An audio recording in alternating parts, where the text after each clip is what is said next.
Assalamualaikum warahmatullahi wabarakatuh.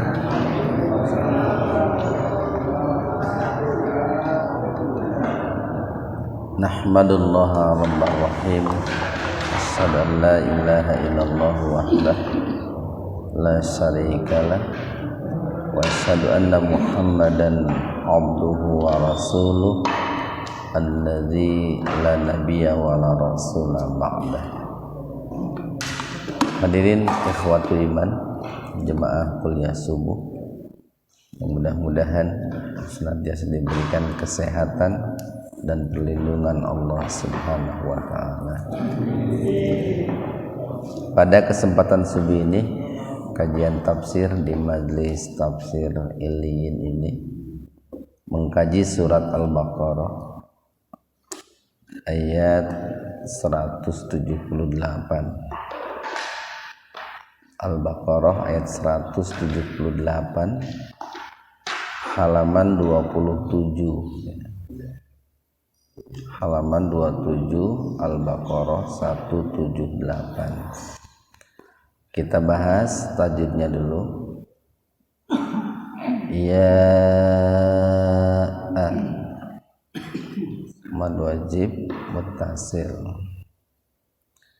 Ada mad tabi'i, mad tabi'i alif bertemu hamzah dalam satu kata. Ayyuhal alif lam samsiyah atau idgham samsiyah, cuman terdengarnya seperti alif lam qamariyah, karena sebetulnya di situ kan ada dua lam itu, alif lam lam, cuman lam yang pertama dihilangkan diganti dengan tasdid. Di matabi'iyah, matabi'i alif, manu matabi'i waw. Nah ini kalau dikajinya menggunakan pendekatan bahasa Arab, ya ayyuha itu harfun nida. Harfun nida itu huruf yang berfungsi untuk memanggil. Harfun nidanya dalam bentuk jamak plural. Alladzina ismul mausul. Ismul mausul itu isim yang berfungsi untuk menyambungkan,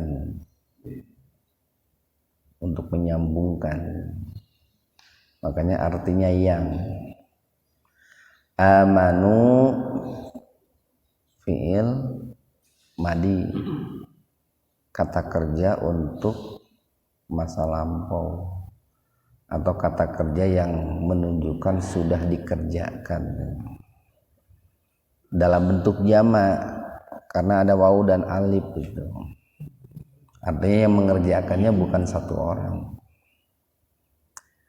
Kutiba alai madlain.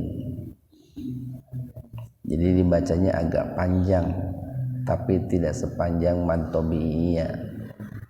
Kumul alif lam qamariyah atau idhar qamariyah. Asalnya mimnya itu disukun itu Pak. Asalnya itu kum, alaikum. Kemudian dikarenakan setelah mim sukun ada lam sukun, ada lam mati, maka mimnya diaktifkan dengan domah. Asalnya kum jadi kumu, jadi kumul. Kiso mantobi alif fil alif lam qamariyah. Jadi ya-nya diabaikan saja. Fil qatla. Ini kalau mau berhenti di situ Pak boleh. Ada wakaf sili itu. Ada tanda berhenti yang menunjukkan boleh berhenti. Tapi bagusnya bersambung. Al-hurru. Nah, kalau seandainya berhenti berarti di situ kan harus diawali dengan hamzah al-hurru. Nah, itulah yang disebut dengan hamzah zaidah itu, Pak. Maaf. Itulah yang disebut dengan hamzah wasol, Pak. Jadi kalau pembicaraannya diawali dari al-hurru berarti harus ada hamzah di situ. Itulah hamzah wasol. Tapi kalau seandainya tidak berhenti, tadi nggak berhenti, fil qatlal hurru itu. Jadi hamzahnya dihilangkan.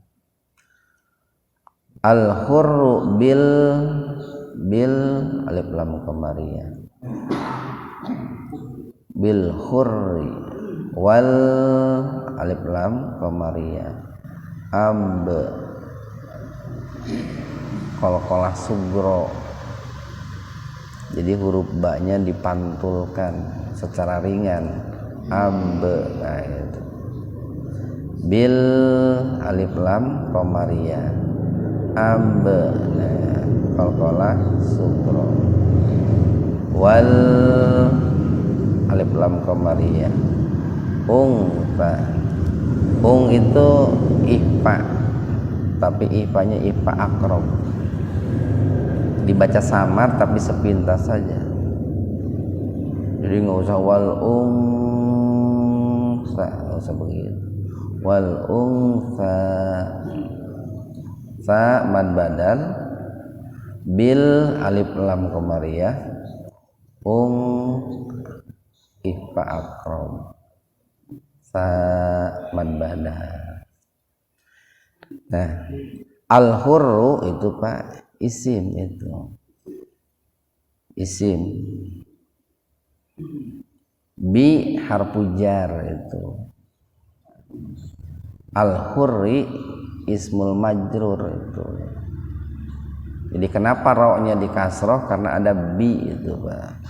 Enggak boleh bil hurra atau bil hurru. Disebutnya isim majrur itu. Wa harful ataf itu huruf yang berfungsi untuk menyambung.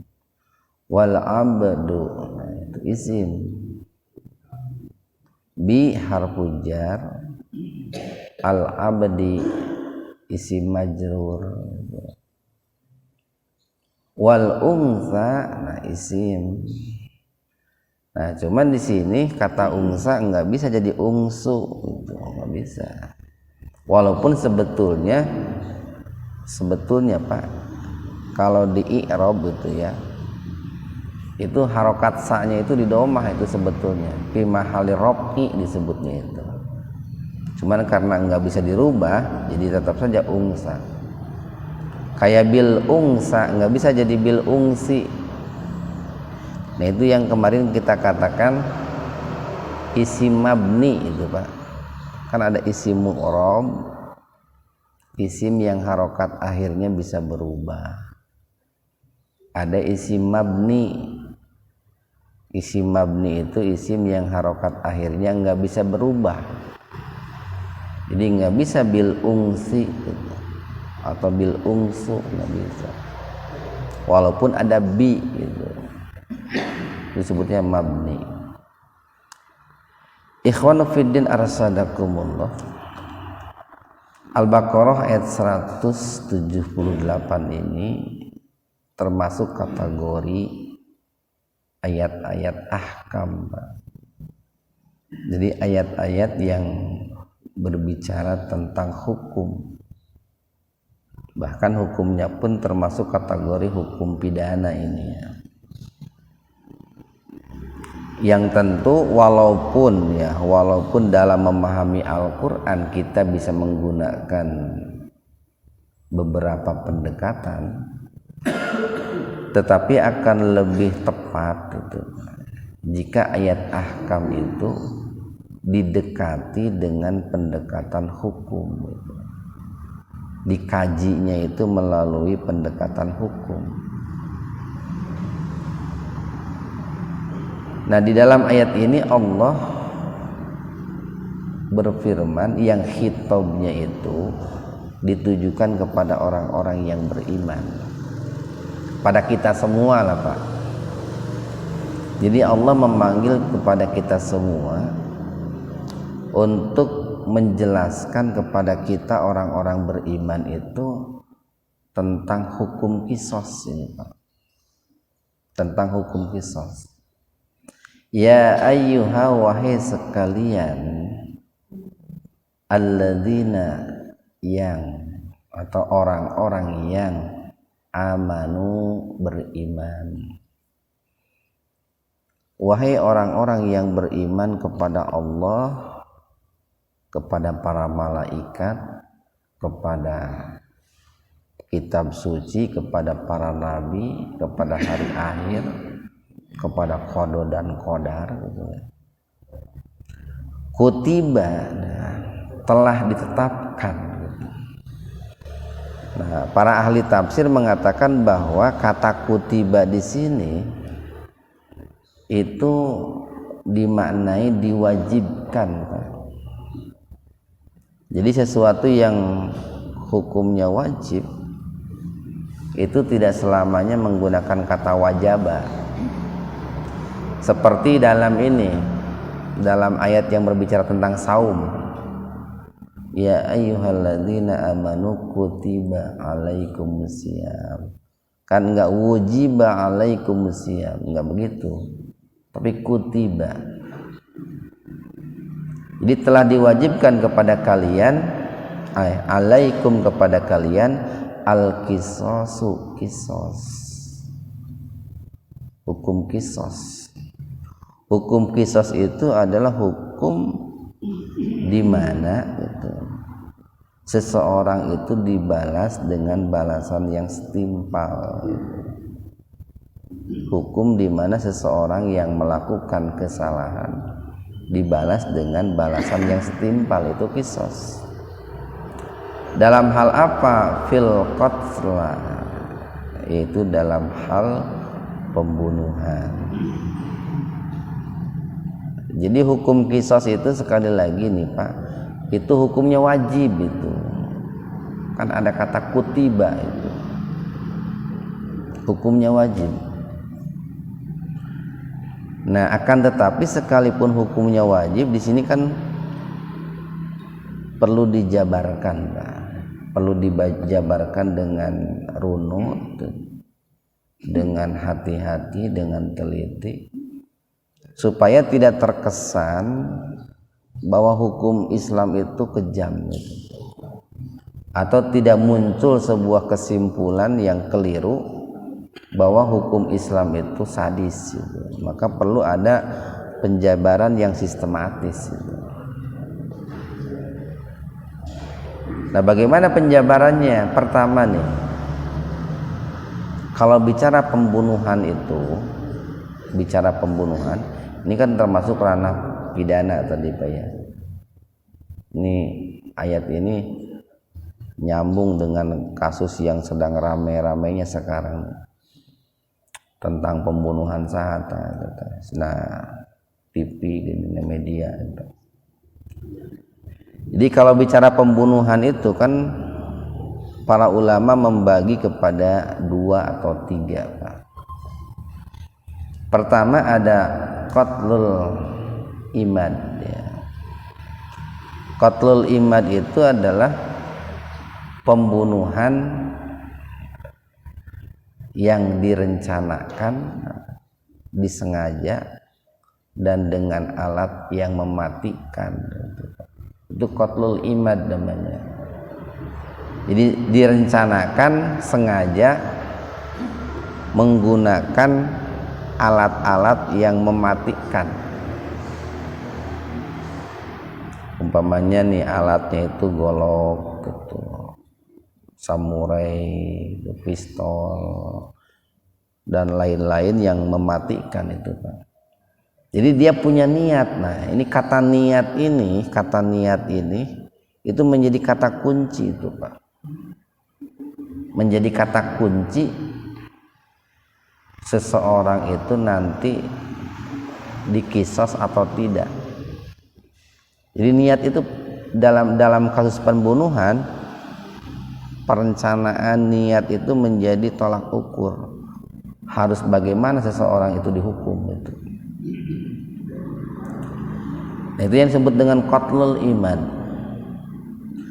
Yang kedua ada qatlus sibhul iman, yaitu pembunuhan yang menyerupai disengaja. Menyerupai disengaja. Padahal tidak sengaja gitu. Artinya si pembunuh itu dia enggak berniat membunuh, tapi ternyata orangnya mati gitu. Umpamanya nih, ada orang yang melempar seseorang, si A melempar si B umpamanya, itu dengan tahu Pak atau dengan tempe, melemparnya sengaja gitu, sengaja. Nah, tahu dan tempe itu kan bukan alat yang mematikan, tapi kemudian si B-nya itu mati gitu, dilempar dengan tempe itu kan sengaja, tapi sebetulnya tidak niat untuk membunuh gitu. Itu yang disebut dengan qatlus sibhul iman, menyerupai sengaja. Kemudian yang ketiga ada qatlul qata. Qatlul qata itu pembunuhan yang sebetulnya orang itu enggak ada rencana gitu, enggak berniat, enggak punya rencana. Bisa dengan alat yang mematikan, bisa juga dengan alat yang tidak mematikan. Itu disebut dengan qatlul qata, pembunuhan karena adanya sebuah kesalahan. Seperti umpamanya ada orang yang hendak menembak burung gitu, atau menembak kancil rusa gitu.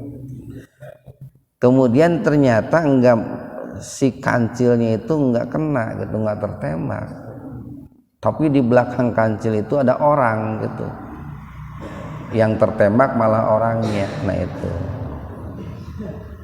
niatnya kan mau menembak kancil gitu, mau menembak burung,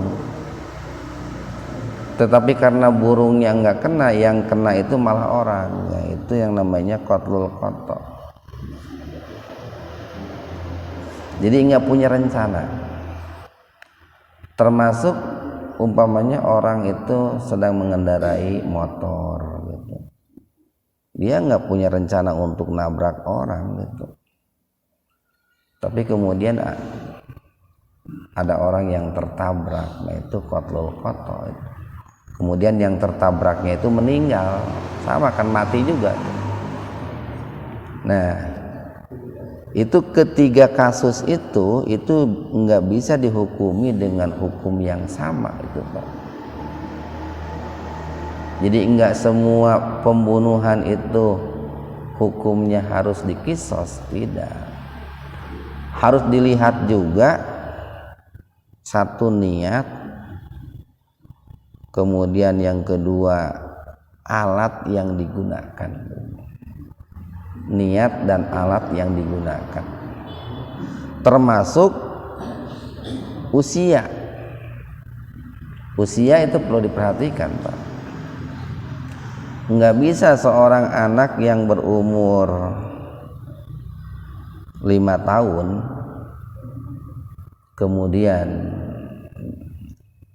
dia itu memegang pisau lalu menusuk temennya katakan, lalu dikenakan hukum qisas, nggak bisa. Itu kan mereka masih di bawah umur itu Pak, belum tahu tentang yang namanya pembunuhan atau hukum pembunuhan. Nah, jadi sekalipun diwajibkan tentang hukum qisas, itu perlu dirunut, perlu dijabarkan, sehingga tadi orang-orang awam tidak menilai Ini orang awam ya. Orang awam tidak menilai bahwa hukum Islam itu kejam gitu, atau tidak berperi kemanusiaan. Nah, boleh jadi selama ini banyak yang menilai hukum Islam itu kejam karena cara penjabarannya, cara penyampaiannya itu enggak sistematis.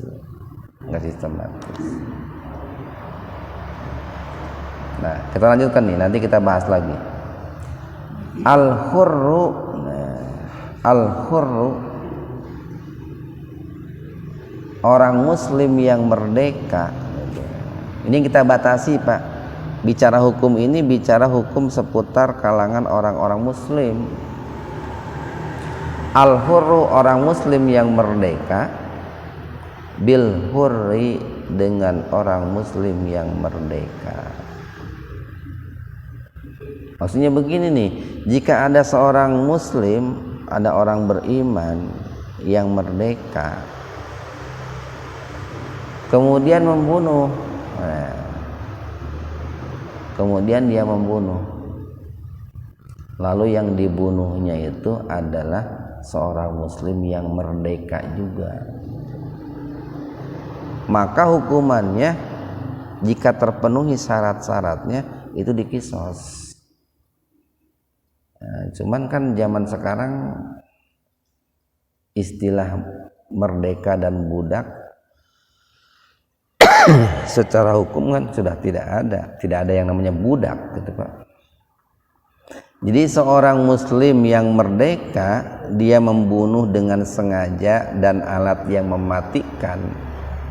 Dia punya niat, punya rencana untuk membunuh menggunakan alat yang mematikan, lalu membunuh yang merdeka juga, maka hukumnya ditegakkan hukum kisos, dibunuh lagi gitu.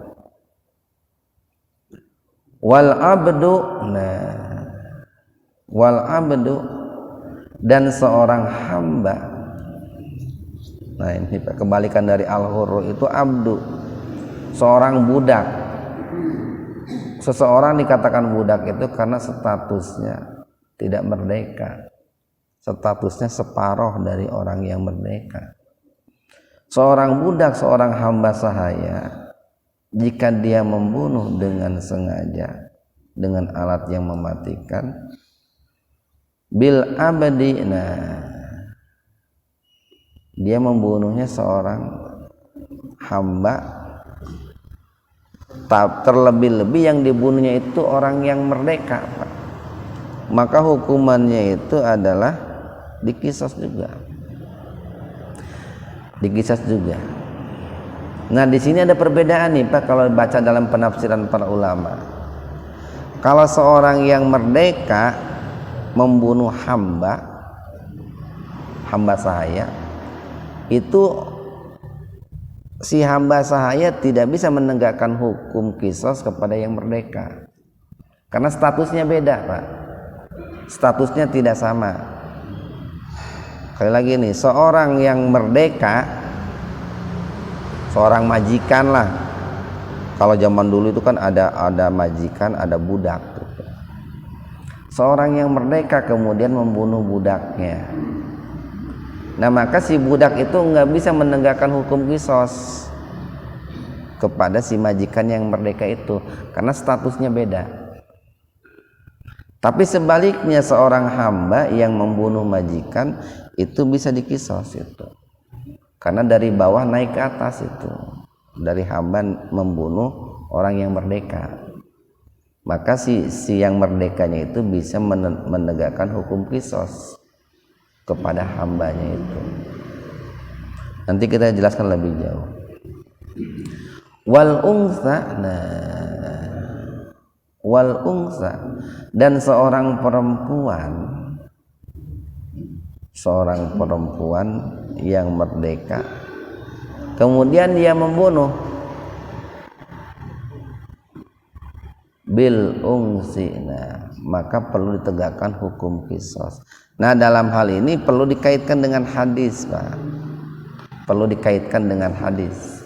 Umpamanya begini nih, ini kan kata-kata ini semuanya masih umum, Pak. kata-kata al-hurru, al-abdu, al-unsa itu masih umum. Itu perlu dibatasi dengan batasan-batasan hadis. Umpamanya nih, dalam batasan hadis itu Rasulullah kan mengatakan begini, al-muslimu la yuqtalu bi kafir. Itu al-muslimu la yuqtalu bi kafir. Seorang muslim yang membunuh kafir harbi, Pak, itu tidak ditegakkan hukum qisas. Itu ada orang kafir nih yang membenci Islam, yang menghina Rasulullah umpamanya. Lalu kemudian orang kafir yang menghina Rasulullah itu dibunuh oleh seorang muslim. Maka yang membunuhnya itu enggak diqisas, itu enggak diqisas kalau ditegakkan hukum Islam. Kenapa? Karena dia itu membunuh dalam rangka membela Rasulullah, gitu, Pak. Dalam membela Islam. Nah, itu kan perlu ada penjabaran seperti itu. Nah, kemudian dalam hadis lain nih, al-mar'atu ar-rajulu yuqtalu bil mar'ati. Nah, itu. Seseorang yang membunuh perempuan dengan sengaja dan alat yang mematikan, maka hukumnya harus dibunuh lagi. Walaupun lahir ayatnya Pak nih, dohir ayatnya al-unsa bil unsa, kan gitu. Membunuh perempuan, seorang perempuan yang membunuh perempuan, maka hukum qisasnya harus dibunuh lagi. Kan perempuan dengan perempuan, tidak dibicarakan perempuan dengan laki-laki atau laki-laki dengan perempuan. Nah, dikaitkan dalam hadis, seorang laki-laki yang membunuh perempuan dengan sengaja dan alat mematikan, maka ditegakkan hukum qisas. Begitu pula sebaliknya, seorang perempuan yang membunuh laki-laki dengan sengaja dan alat mematikan, ditegakkan juga hukum qisas. Itu yang pertama, Pak, tentang qisas, hukuman yang namanya qisas. Tapi apakah setiap pembunuhan itu harus diqisas? Tidak. Tidak setiap yang namanya membunuh itu hukumannya harus diqisas. Ada kalimat berikutnya nih, faman, maka barang siapa, ufiya, dimaafkan gitu, atau diberikan maaf, lahu kepadanya, min akhihi, dari keluarganya, dari saudara-saudaranya.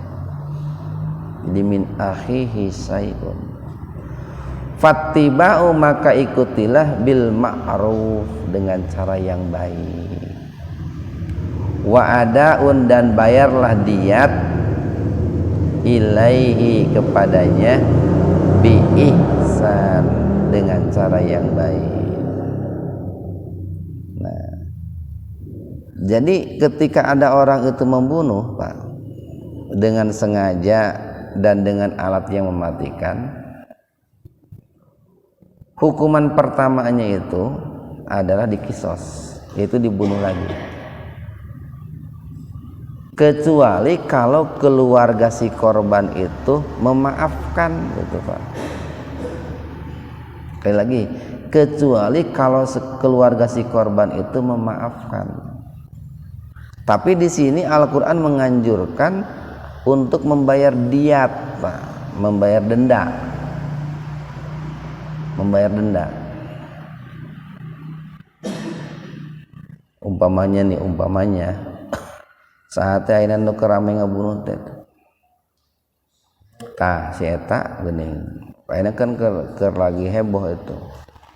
Seandainya keluarga yang dibunuh itu memaafkan dengan sukarela, Pak, dengan sukarela, ya, tidak ada paksaan, tidak ada tekanan, tidak ada ancaman, itu tidak mengapa kalau seandainya nggak diqisas. Itu asal syaratnya tadi, keluarga si korban itu memaafkan dengan sukarela, atau sudahlah nggak usah dihukum mati lagi, gitu. saya maafkan tapi tolong gitu Pak, si keluarganya itu minta diat umpamanya 10 miliar atau 20 miliar, udah beres. Kalau dengan sukarela nggak boleh, boleh saja Pak. Nah, tetapi kan yang terjadi begini Pak, dalam kasus pembunuhan itu yang susahnya itu satu nih. Kenapa perlu ada yang namanya penelitian Pak? Tadi kan saya katakan salah satu syarat ditegakkannya hukum qisas itu kalau ada niat Pak, kalau ada niat, ada rencana membunuh. Nah, zaman sekarang kan untuk menguji kejujuran seseorang susah Pak, susah. Ketika orang itu ditanya, kamu punya niat membunuh? Enggak, enggak, saya enggak punya niat membunuh sama sekali. Demi Allah saya enggak punya niat membunuh. Karena mengukur kejujuran seseorang sekarang susah. Nah, makanya ada penelitian lebih jauh itu yang disarankan itu karena niat itu adanya dalam hati dan susah untuk diketahui. Langkah kedua perlu dilihat alat yang digunakan. Kalau alat yang digunakannya pistol berarti geus boga niat gitu Pak. Manya ayeuna orang ngabunuh maka pistol teu boga niat gitu. Kecuali lamun yang digunakan tempe tadi berarti teu boga niat gitu. Ini alat yang digunakan pisau, golok, samurai berarti dia punya niat. Nah, itu salah satu langkah untuk mengukur sejauh mana gitu. Sejauh mana orang itu punya niat atau tidak. Atau kalau terlebih-lebih zaman sekarang kan ada CCTV gitu ya. Banyak CCTV. Jadi untuk mengukur sejauh mana orang itu punya niat atau tidak, atau sejauh mana pembunuhan seseorang itu dikategorikan pembunuhan berencana atau tidak, itu kan bisa dilihat dari perjalanannya nih Pak, bisa dilihat dari perilaku sebelumnya, bisa direkam, bisa dilihat kan itu untuk mengukur. Karena faktor niat itu akan menentukan boleh dan tidaknya hukum qisas ditegakkan Pak. Faktor niat itu, sekali lagi, faktor niat itu akan menentukan si pembunuh itu boleh tidak ditegakkan hukum qisas. Itu yang pertama, itu perlu digarisbawahi. Termasuk ini nih Pak, termasuk alasan si pembunuh. Alasan si pembunuh itu jadi pertimbangan. Jadi pertimbangan untuk menjatuhkan apakah si pembunuh itu dihukum qisas atau tidak. Seperti begini kan, dalam hadis ada hadis begini, man qutila duna dinihi fahuwa syahid. Barang siapa orang yang terbunuh karena membela agamanya, dia syahid. Berarti ketika dia membunuh demi membela agamanya, tidak ditegakkan hukum qisas itu Pak, atau jadi pertimbangan itu. Atau man qutila duna irdihi fahuwa syahid.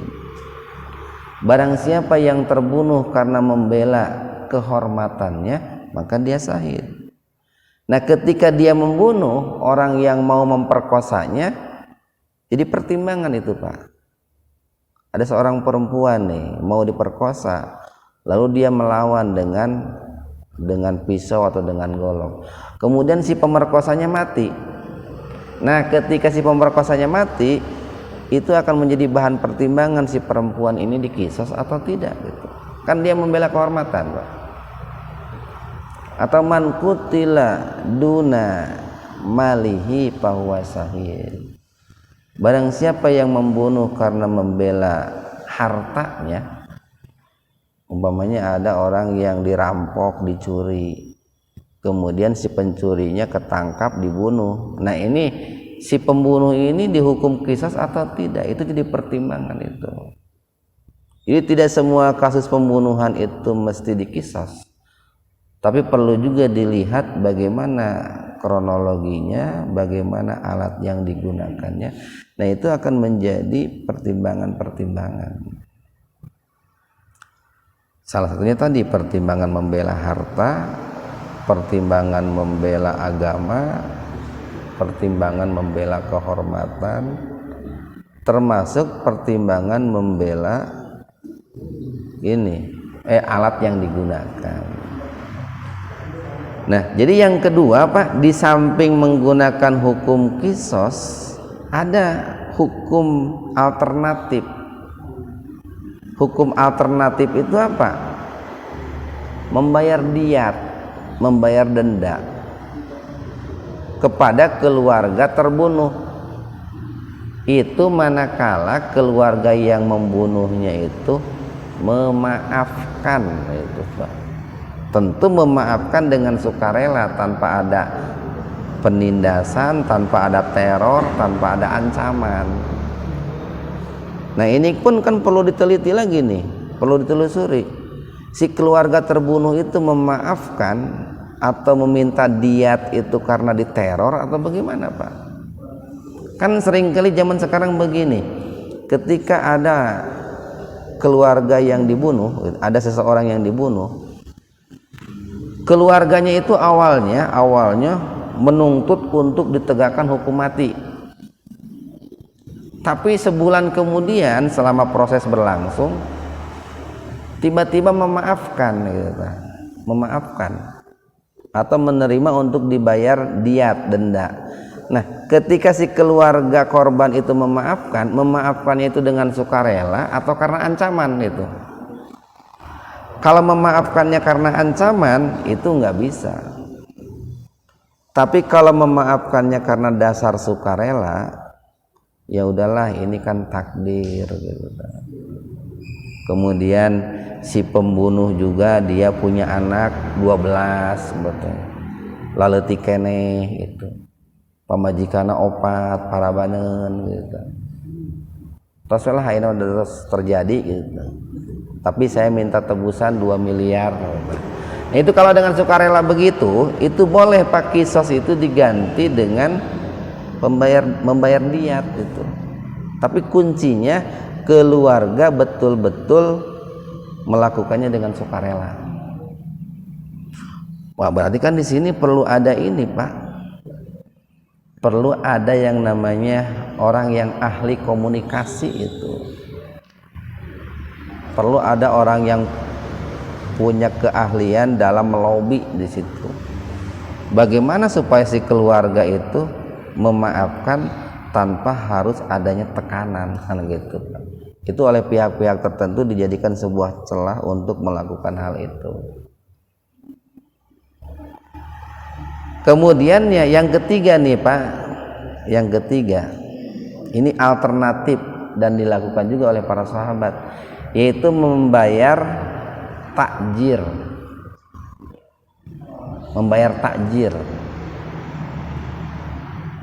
Membayar takjir itu adalah hukuman Pak. Hukuman di mana hukum yang ditetapkan itu belum ada di Al-Quran, belum ada di dalam sunnah. Maka ada hukum yang ketiga, takjir. Takjir sama takjir itu hukuman, cuman karena belum ada di Al-Quran dan As-Sunnah, lalu pernah dilakukan oleh para sahabat di zaman dulu, maka kita bisa mengkiaskannya. Umpamanya begini nih, ada orang yang membunuh dengan sengaja dan alat yang mematikan. Hukum awal kan harus dikisos ya. Hukum awal itu yang disampaikan oleh Allah dikisos.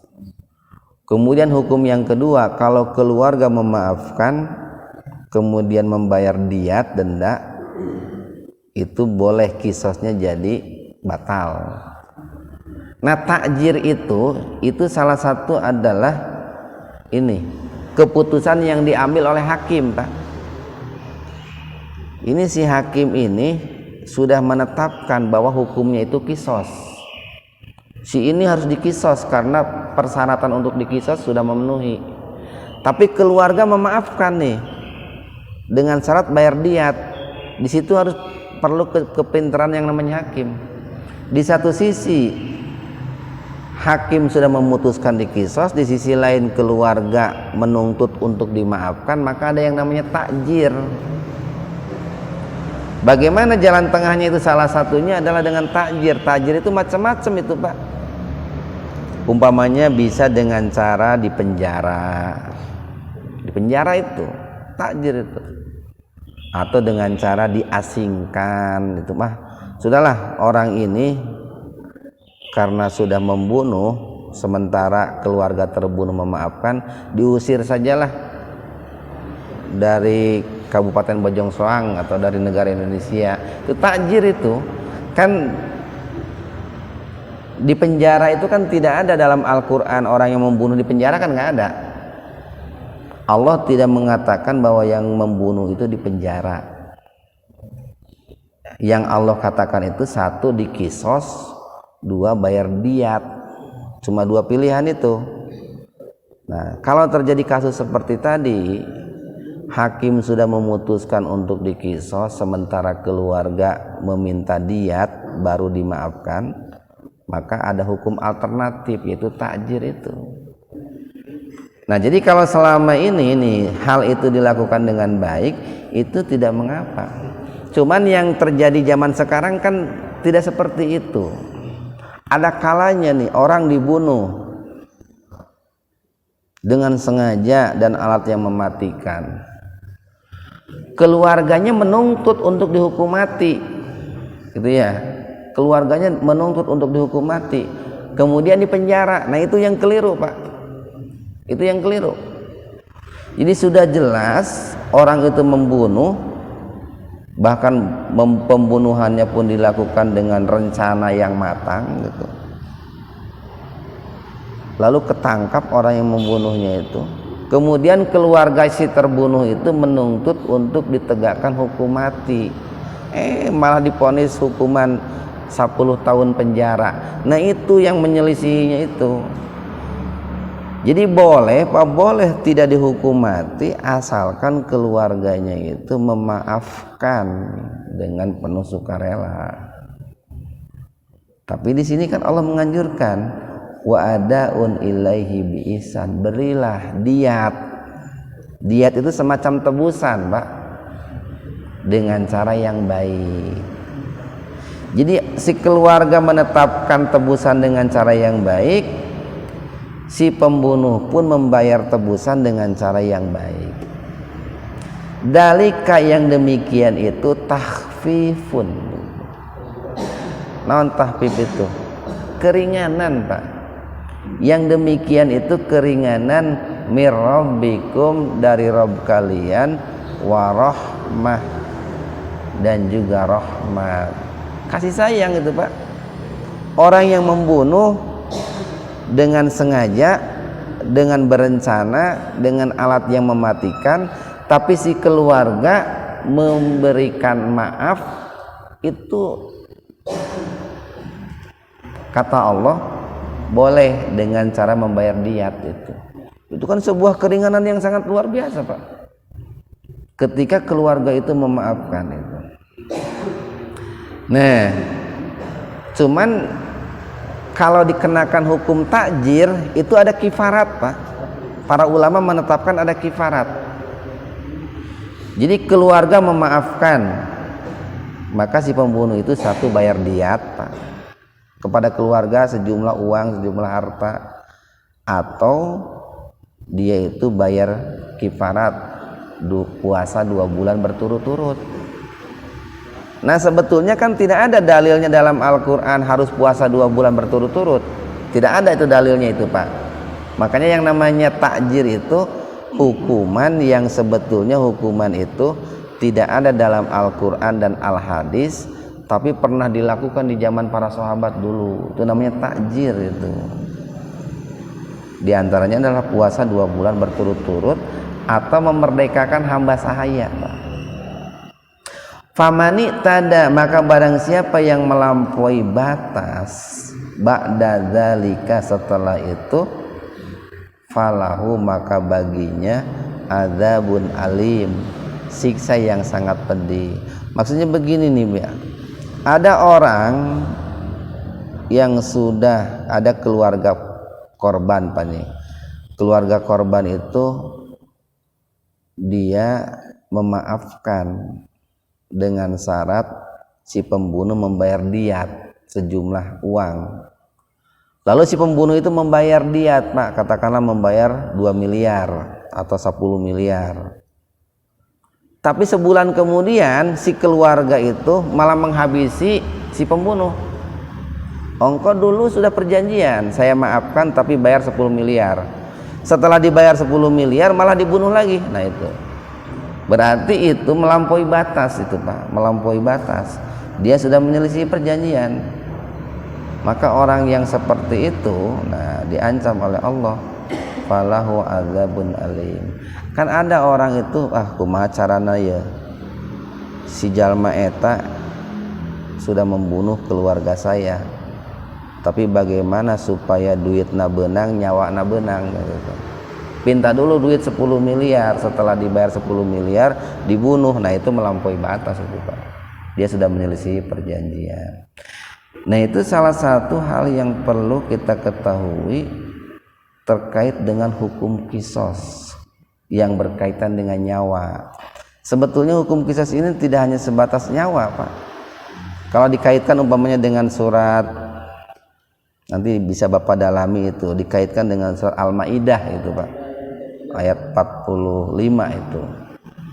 Kan di situ lebih rinci itu.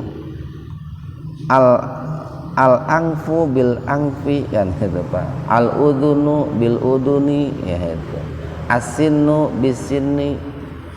Orang yang melakukan tindakan pidana umpamanya merusak hidung dibalas dengan cara dengan hidungnya lagi. Orang yang melukai telinga dibalas dengan melukai telinga lagi. Orang yang mematahkan gigi dibalas dengan mematahkan gigi lagi. Termasuk para ulama mengatakan harus dengan alat yang sama juga itu. Kalau Imam Hanafi mengatakan kalau dia menyopek hidungnya dengan pedang, dibalasnya dengan pedang juga menyopek hidung. Tapi tentu itu pun kalau dimaafkan Pak, dimaafkan oleh orang yang bersangkutan. Pokoknya hidungnya tertebas pedang gitu ya, dimaafkan dengan syarat bayar nih pengobatan saya, lalu ganti rugi saya sekian miliar, nggak dikenakan hukum qisas Pak kalau dimaafkan itu. Nah cuman sekarang yang menjadi masalah itu belum dimaafkan, bahkan si keluarga korban itu menuntut diberikan hukuman yang setimpal gitu. Umpamanya orang anaknya mati, saudaranya mati, kemudian keluarganya menuntut dia harus mati lagi.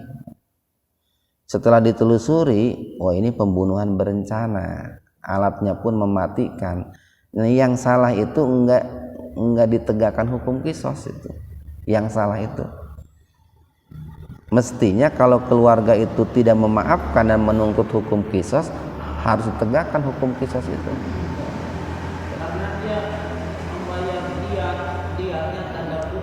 Yang hidup-hidupnya bukan korban, keluarga korban, tapi yang mengadili. Nah seringkali begitu kan. Jadi diat itu Pak, diat itu baru muncul. Jangan keliru nih Pak. Diat itu muncul harus diawali dengan pemaafan. Maaf dulu baru diat. Bukan diat dulu baru maaf. Makan ayat ini, paman upiyalahu min ahihi, barang siapa yang dimaafkan oleh keluarganya lalu diikuti dengan membayar diat. Nah sekarang kan terbalik, bayar diat dulu baru menekan untuk memberikan maaf. Bahkan diatnya bukan kepada keluarga tetapi kepada pihak-pihak terkait supaya dibebaskan. Nah itu yang menjadi salahnya itu di situ. Tapi tetap nih Pak, yang namanya ini perlu ada pertimbangan yang sangat matang. Perlu ada pertimbangan yang sangat matang. Kenapa perlu ada pertimbangan yang sangat matang? Ini kan karena berbicara tentang nyawa nih Pak, tentang nyawa. Makanya di Al-Quran itu paling tidak ada 4 ayat lah yang berbicara tentang kasus pembunuhan itu. Bahkan kan Allah mengatakan, barang siapa yang menghidupkan, alaikum fil qisasi hayatun, ada kehidupan. Di ayat sebelumnya, di ayat berikutnya itu. Tapi hukum asal membunuh itu haram itu Pak. Hukum asal membunuh haram.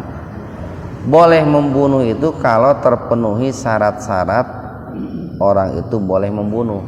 Nah, salah satunya tadi, hukum membunuh itu boleh dilakukan kalau dengan alat yang mematikan, dengan perencanaan, kemudian keluarga korban pun tidak memaafkan gitu. Kalau memaafkan itu merupakan sebuah anugerah itu Pak bagi orang yang membunuh itu.